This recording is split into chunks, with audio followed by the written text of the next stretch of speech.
Yaada biiruun nyaara guuruu obsa kee na tirsita.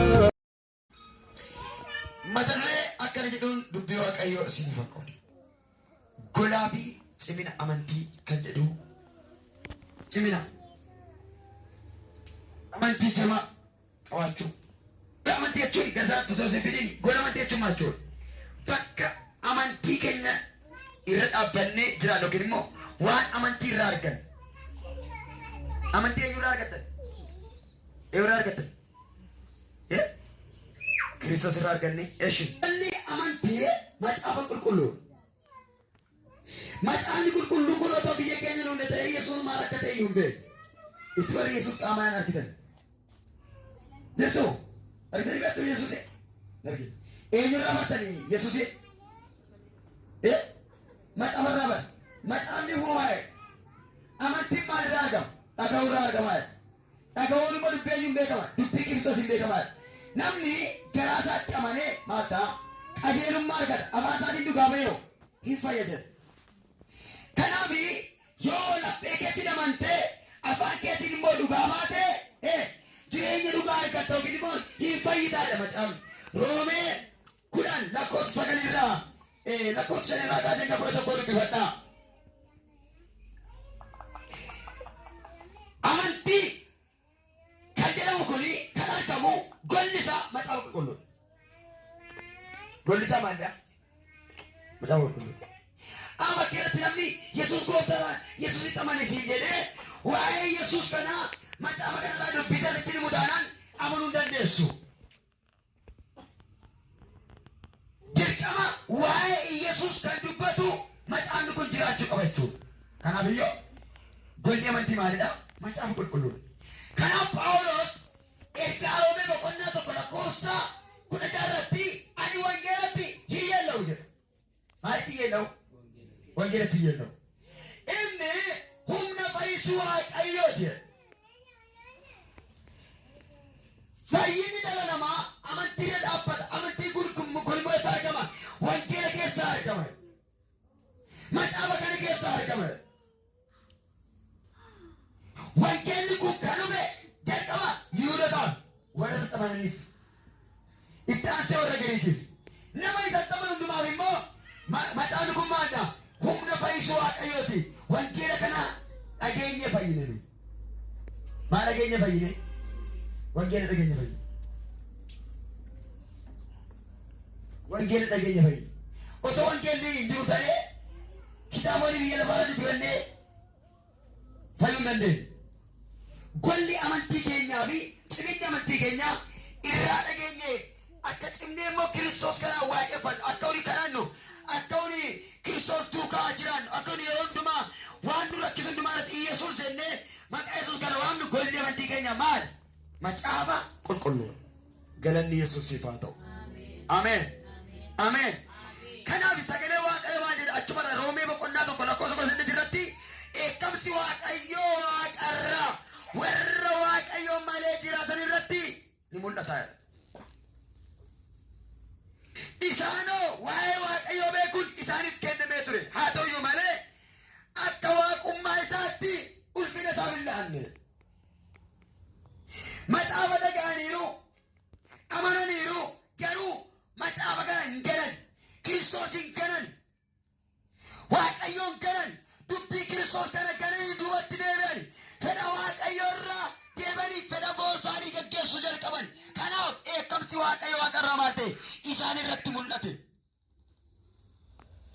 Waa'ee Waaqayyoo isaaniif galee ture. Waa'ee Waaqayyoo mi'eeffatanii turan, dhamdhamanii turan. Haa ta'uyyuu malee akka ulfina Waaqayyoof ta'uu malu Waaqayyoof hin kennine. Macaaficha irraa dhaga'anii hin hubanne. Macaafa Isaayyaas raajichaa boqonnaa 6 irratti Waaqayyoo yommutti Isaayyaasitti mul'ate. Isaayyaasi wayyoo ana nama arrabni isaa xuraa'aa.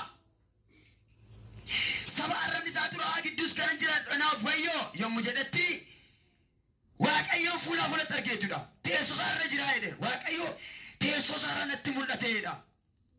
Itti mul'ate.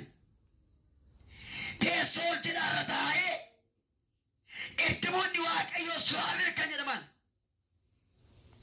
garraasaan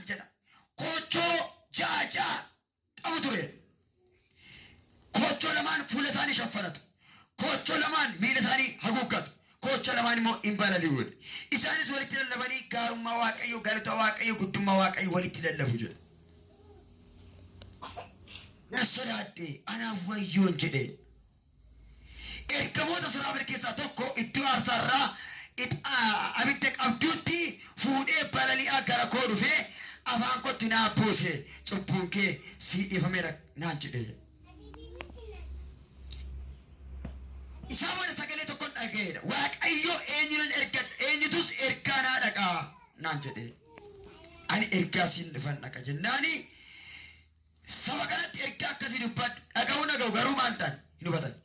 Ilaalu garuu maal hin taane arguu hin danda'an. Ni ilaalu garuu hin argan.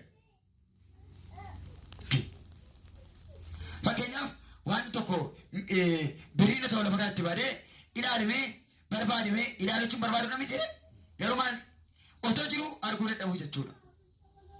Kanaaf iyyuu sabni kun jedhe Waaqayyo sababii isaanii abboomamneef sababii Waaqayyo tole jenneefi Waaqayyo kare gurri isaanii akka dhageenyatti maal godhe cuqqaadhe.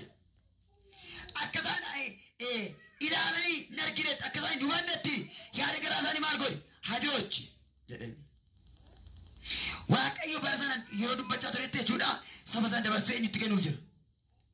Mootii Baabiloonitti dabarsee kennuuf jira. Sababii isa dhaga'uu didaniif waa'ee isaa dhaga'aniiru seerri dubbifamee fiira garuu jiraachuu hin dandeenye. Maariyaa Waaqayyo kun immoo amma yoomitti ta'a jedhee gaafannaani hamma mandaricha keessa namni jiraatu dhibutti hamma mandarichi oolutti hin ta'a jedhee Waaqayyo.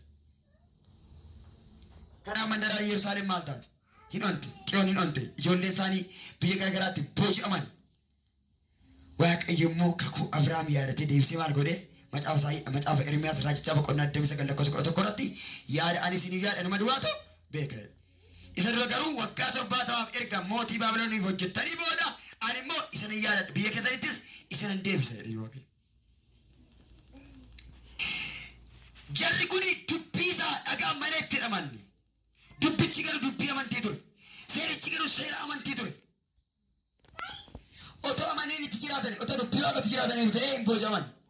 Garuu jiraachuu hin dandeenye, seerichatti jabaachuu hin dandeenye. Seerichatti jiraachuu dadhabuun isaanii immoo wangeelicha fayyinaa isa biyya lafaa guutummaa isa fayyisuu dhufuuf fakkeenyadha yookiin immoo gadduu ture. Haleluuyaa. Haleluuyaa. Yesuus gooftaadha. Yesuus gooftaadha. Maqaa Waaqayyoo kan eebbifame haa ta'u. Kakuu isa Waaqayyo Abrahaamiif kakate sana. Sababii keetiin biyyi lafaa eebbifamte seera sana. Isa Abrahaamiif kakate karaa Yesuus Kiristoos biyya lafaa kana guutummaa ishee fayyisuudhaaf tokkicha ilma isaa gara biyya lafaa kanatti ergee jechuudha. Wangeelichi isadha. Ameen. Ameen. Wangeelichi eenyudha? Iyesuusidha. Itti wangeelichi Iyesuusidha dhaame. Ameen. Ameen. Galanni Waaqayyoo haa ta'u. Kanaaf golli amantii keenyaa keessatti jabaan macaafa qulqulluu deebii macaafa qulqulluu dubbisuu qaba. Gaafa macaafa dubbifannu amantii keenyatti jabaachaa deemu. Macaafni qulqulluu nyaata hafuuraa keenyaati. Sagalee Waaqayyoo dubbifachuun nyaata hafuura keenyaati.